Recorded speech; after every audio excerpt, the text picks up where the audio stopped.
kali e lilong jon thepi mirdan chot kali eli peberi vanji e phan e kahuri vanji e phan e kahuri.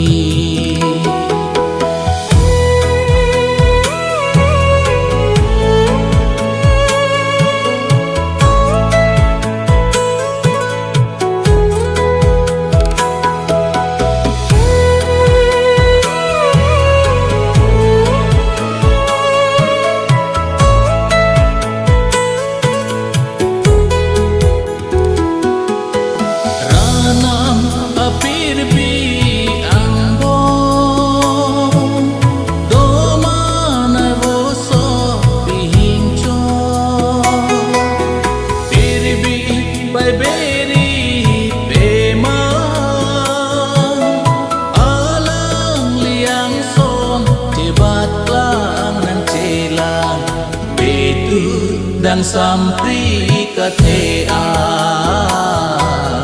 betu dan sampri katea.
Atum che ho bongji aho atum che ho bongji.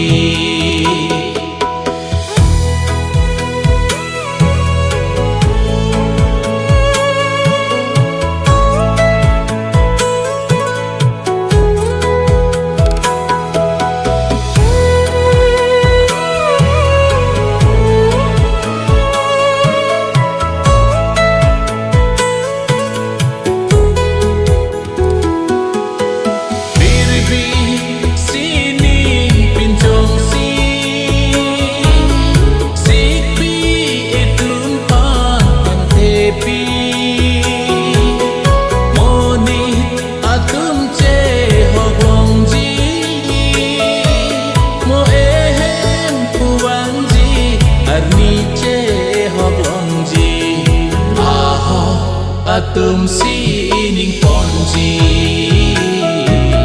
aho atum sining ponji.